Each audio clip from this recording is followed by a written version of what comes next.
안녕하세요. 저는 영남대학교에서 미디어 커뮤니케이션을 가르치고 있는 박한욱 교수라고 합니다. 만나서 반갑습니다. 디지털 마케팅 환경 속 데이터의 중요성에 대한 견해는 어떻게 되시나요? 오늘날 디지털 환경에서는 과거의 직감이라든가 경험 혹은 관찰에 의해서 했던 것에서 모든 이용자의 행동이 기록되고 그 기록이 다시 전략과 의사 결정으로 바뀌고 있습니다. 그래서 데이터라는 것이 단순히 어떤 참고 자료가 아니라 사람들이 움직이는 그러한 동선들, 흔적들을 다 추적하는 것이고요. 또한 그 연구자라든가 실무자들은 이 데이터를 통해서 소비자의 감각 혹은 이 사람들의 어떤 창의성까지도 다 측정할 수 있다는 거죠. 그래서 데이터를 어떻게 읽고 맥락화하느냐에 따라서 경쟁력을 결정짓는 시대입니다. 따라서 이 디지털 시대에는 이 데이터가 무엇보다도 중요하게 된 것이죠. 소셜 빅데이터 연구를 하게 된 계기와 연구 방향은 어떻게 되시나요?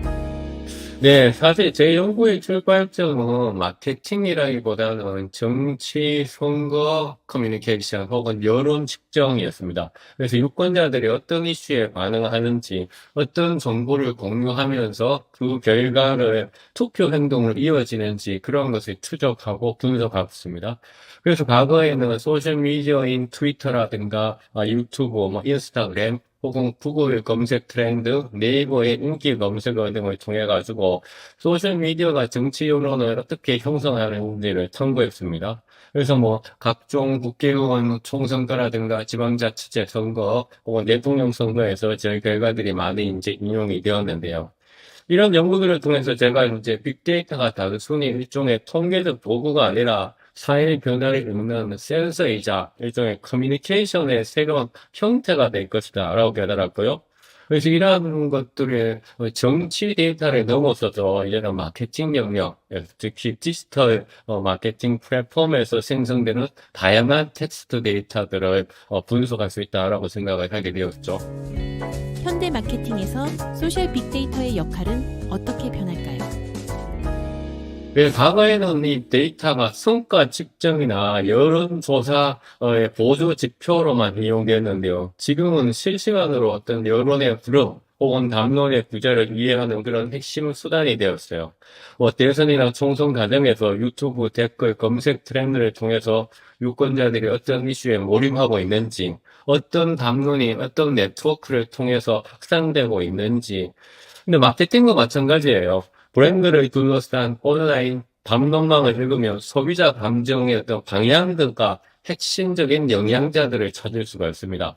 정치, 비즈니스, 모두 누가 무엇을 이야기하고 있는가가 과거의 초점이었다면 지금의 초점은 그 이야기가 어떻게 연결되고 확산되는가를 읽는 그런 시대가 된 것이죠. 학계와 산업계 간 데이터에 대한 인식 차이는 어떤가요? 학계에서는 데이터를 사회적 의미 체계로 이해하려고 했습니다. 네트워크 분석이라든가 의미망 분석들을 통해 관계 구조와 여론의 맥락을 해석하려고 노력을 했습니다. 반면 산업계라든가 혹은 캠페인 현장에서는 즉시 행동으로 이어진 인사이트, 즉 어떻게 하면 반응이 올라간다라는 이런 실용적 결과를 더 중요시 여겼고요. 근데 이 둘이 다르다고 해서, 즉 간극이 있다고 해서 반드시 충돌하는 것은 아니다라고 생각해요. 학계하고 산업계가 이러한 간극을 줄여나가면서 빅데이터 분석이 디지털 마케팅 영역에서도 아주 중요해졌고요. 특히 이러한 관계망 모형이 의미하는 바와 실제 캠페인에서 활용 가능성 사이에 있는 그러한 교량, 다시 말해서 학계에서 생각하는 사회적 의미적인 관계망과 실제 산업계와 마케팅 캠페인에서 하고 있는 실행 사이에서 교량 역할도 결국은 데이터가 할 수밖에 없다라고 생각합니다.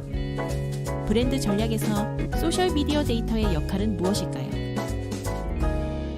브랜드라고 하는 것은 이제 단순히 광고 노출을 통해서 정립하는 시대는 지나갔다라고 생각합니다.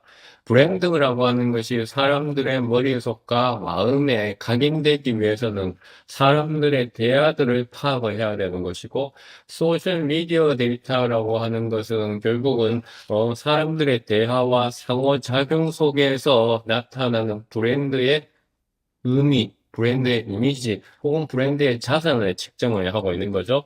마치 정치 캠페인 환경에서 유권자들의 반응을 측정했던 것과 마찬가지로 이제 브랜드들도 어떤 감정으로 소비자들한테 받아들여지고 있는지를 우리가 찾아야 되는 것이고요. 이것을 과거에는 소셜 리스닝이라고 얘기를 했습니다. 혹은 소비자들의 목소리를 듣는다 해서 VOC, 보이스 오브 컨슈머라고 이야기했었는데요. 이러한 소셜 리스닝, 보이스 오브 컨슈머에서 이제는 그러한 소셜 데이터에서부터 인사이트를 추출하는 그런 소셜 인사이트로 전환돼야 되는 거죠. 그래서 단순히 특정 브랜드라든가 제품을 언급하는 빈도뿐만이 아니라 그러한 그 빈도에서 더 나아가서 그러한 대화 속의 의미의 맥락과 연결망의 구조, 그 다음에 영향력자를 찾아내고 그러한 브랜드와 브랜드, 브랜드와 소비자, 소비자와 소비자 사이의 관계망을 찾아내는 것이 빅데이터 시대의 어떤 브랜드 연구에 가지는 의미다라고 생각합니다. 스토리텔링 강화에 있어 데이터 분석은 어떻게 활용할 수 있나요? 예, 데이터 분석이라고 하는 것은 스토리텔링의 일종의 뼈대를 제공하는 것이다라고 생각합니다. 스토리라고 하는 것은 특정한 스토리 라인을 통해 가지고 우리가 또 사람들을 설득을 해야 되는 것이죠. 그런 이러한 설득을 위해서는 우리가 빅데이터 분석에서 나오는 그런 인사이트를 통해 가지고 뼈대를 일단 만들어야 되는 것입니다. 이런 뼈대를 가지고서 소비자들이 브랜드의 코어가 되는 것을 어떻게 이해하고 있고 받아들이고 있고 어떤 의미들을 형성하고 있는지 그 체계들을 찾아내는 것이야말로 이 스토리텔링에 있어서 무엇보다도 중요하다라고 생각합니다. 더 나아가 빅데이터는 스토리텔링의 스토리 쇼잉으로 바꾸고 있죠. 왜냐하면 빅데이터는 시각화를 가능하게 하기 때문에 스토리텔링을 넘어가지고 스토리 쇼잉을 통해서 사람들한테 좀 더 쉽게 다가갈 수 있다라고 생각합니다. 브랜드 담당자가 데이터를 해석할 때 어떤 어려움이 있을 수 있을까요? 사실 그 실무적인 영역에서 데이터는 넘쳐나고 그 데이터를 넘쳐나는 데이터에서 일종의 숫자만을 파악하려고 하는 그런 경향들이 있습니다. 하지만 그 데이터에는 숫자만이 있는 것이 아니라 그 안에는 정말 풍부한 질적인 정보들이 많이 들어 있습니다. 그래서 특히나 그 데이터가 왜 만들어졌고 어떤 맥락에서 그 데이터가 형성되어 있고 그런 데이터의 전체적인 체계의 어떤 구조가 어떻게 형성되어 있는지를 찾아야 합니다. 예를 들어 브랜드 조직에서도 근데 데이터는 현상의 어떤 결과일 뿐이잖아요. 그렇다면 그런 그 결과들을 만들어낸 또 다른 이유들을 데이터에서도 찾아내야 되는 것이죠. 그리고 그런 데이터가 말을 할 수 없는 것들에 대해서도 분명히 알고 있어야 됩니다. 그런 측면에서 우리가 데이터 분석도 중요하지만 데이터 해석도 중요하다라고 얘기하고 싶습니다. 그러나 우리가 흔히들 이런 현장에서는 데이터를 수집하는 여러 가지 서비스라든가 소프트웨어들의 어떤 복잡성에 또 초점을 맞추고 있고요. 컴퓨팅 장치들의 복잡성에도 초점을 맞추고 있는데요. 실제로 가장 중요한 것은 해석의 복잡성을 우리가 해결해야 되는 것이다라고 생각합니다. 데이터 기반 커뮤니케이션 전략의 핵심은 무엇인가요? 커뮤니케이션 전략을 할 때 우리는 항상 타겟 오디언스, 핵심적인 오디언스가 누구인지 혹은 핵심적인 소비자층이 누구인지를 먼저 찾아내야 되는 것이고요. 핵심적인 좀 소비자층에 이어가지고 일반 소비자층은 어떠한 것을 찾아내고 그래서 소위 클러스터 분석을 통해서 각각의 계층이 가지고 있는 선호사항, 각 계층이 가지고 있는 특성들을 찾아내는 것이 중요하다 생각합니다. 브랜드의 경우에도 그러면 어떤 계층이 우리 브랜드의 담론을 주도하고 있는 것인가? 어떤 이슈가 브랜드 이미지에 긍정 혹은 부정의 영향을 주는 것인가 이런 것을 찾아내야 되는 것이고 이것이 바로 이제 데이터 기반한 광고 혹은 데이터 기반한 마케팅이라고 생각을 합니다. 교수님께서 주목하고 있는 분석 방법론이나 도구가 있다면 소개해 주세요. 네, 과거와 지금 아주 환경이 많이 급속도로 변하고 있는데요. 이제, 지금까지는 소위 스탠드 언론의 소프트웨어, 네트워크 분석 도구라든가 의미만 분석을 위한 소프트웨어들이 많이 있었습니다. 그래서 이러한 소프트웨어들을 많이 이용해서 소셜미디어의 댓글이라든가 검색 트렌드들을 수집하고 또한 그것을 분석하고 시각화하고 해석화했었는데요. 최근에는 AI의 도움과 함께 이러한 그 소프트웨어가 가지고 있는 단점들을 또 많이 극복하게 됐습니다.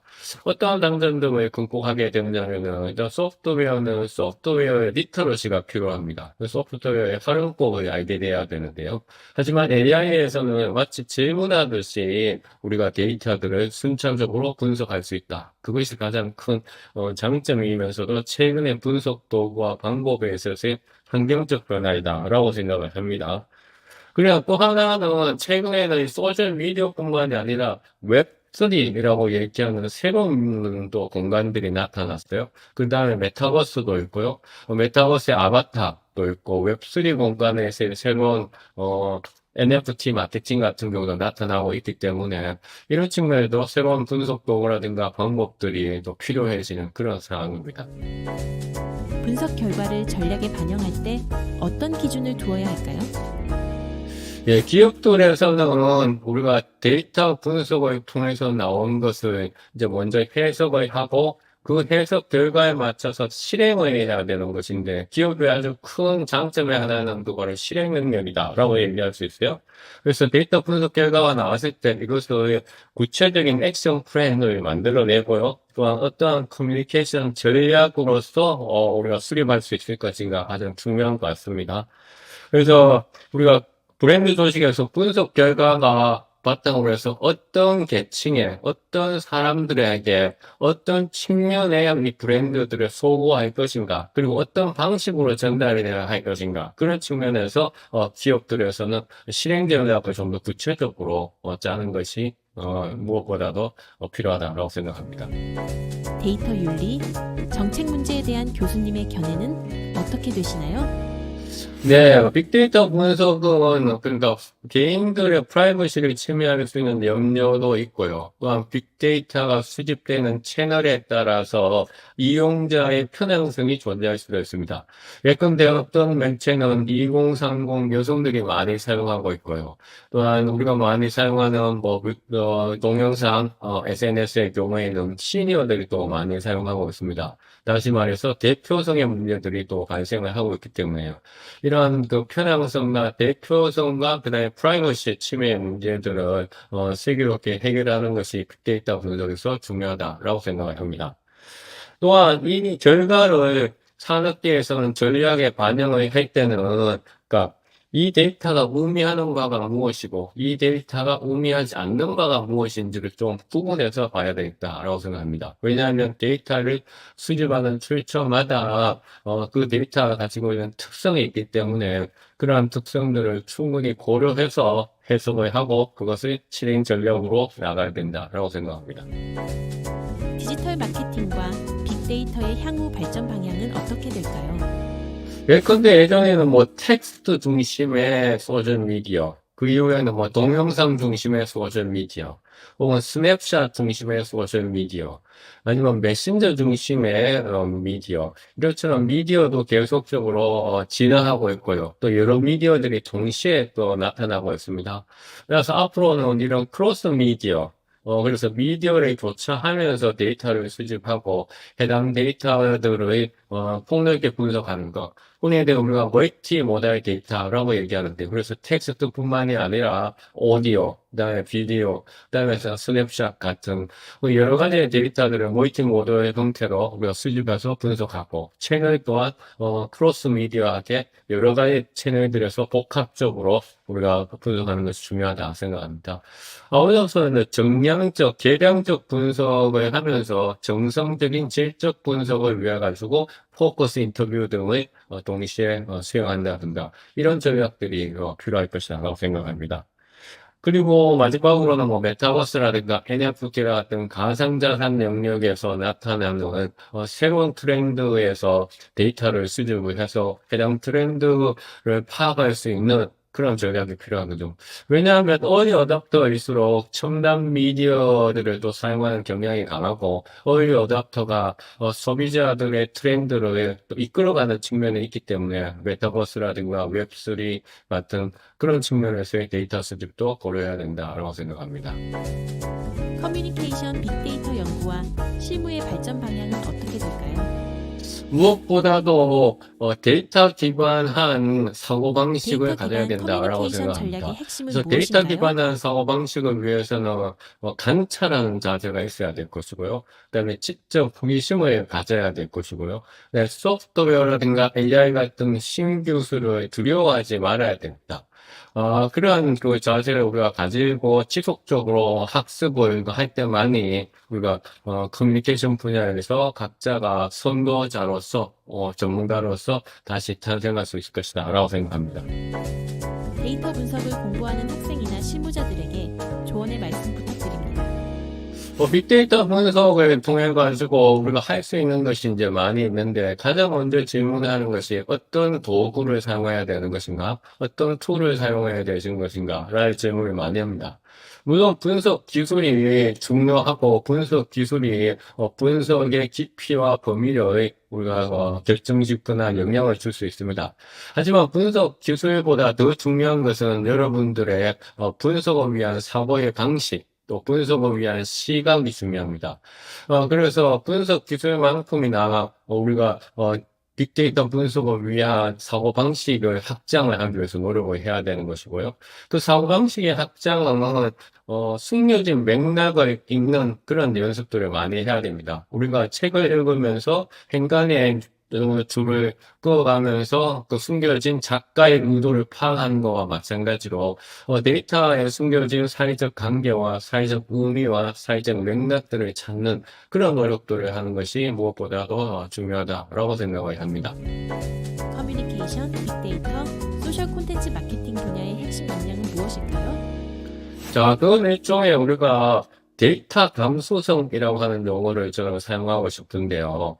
어떠한 특정한 데이터를 봤을 때, 이 데이터가 어떻게 생산되었지? 어떤 맥락에서 이 데이터가 나와가지고 이렇게 확산되고 있는 것인가라는 데이터 감수성. 그러니까 우리가 그 일반 사회 현상에서도 지나가는 그런 그 현상들을 무심히 놓치지 않아야 하는 것처럼 데이터 감수성이라고 하는 것은 어떠한 데이터가 생산되었을 때 그 생산의 맥락, 그다음에 그 데이터가 소비되는 맥락, 그다음에 그 데이터가 사회적 의미하는 바를 파악하려고 하는 지적인 능력을 가지는 것이 중요하다라고 생각합니다. 그래서 이러한 데이터 감수성이 있는 사람만이 사실은 왜 이런 데이터가 나왔는지를 이해하는 데 좀 더 도움이 될 것이다라고 생각을 하고 있고요. 그 데이터를 통해서 단순히 뭐 분석하고 그다음에 혹은 시각화하는 것에 넘어서서 일단 스토리를 만들기 위해서 노력을 해야 된다라고 생각합니다. 수강생에게 전하고 싶은 메시지가 있으실까요? 예, 뭐 기술이 지금 너무 빨리 변화되고 있습니다. 우리가 열심히 뛰고 있음에도 불구하고 마치 제자리에 있는 것처럼 그런 느끼도록 만드는 그런 세상에 이제 살고 있는데요. 그럼에도 불구하고 이런 그 기술의 어떤 빠른 혹은 기술의 속도에 너무 스트레스를 받거나 고민할 것이 아니라 기술을 생산하는 인간에 대해서 좀 더 관심을 가지는 것이 중요하다고 생각합니다. 그래서 인간 중심의 앞으로 빅데이터, 인간 중심의 AI 같은 그런 주제들을 항상 생각하는 것이 좋지 않을까 생각합니다.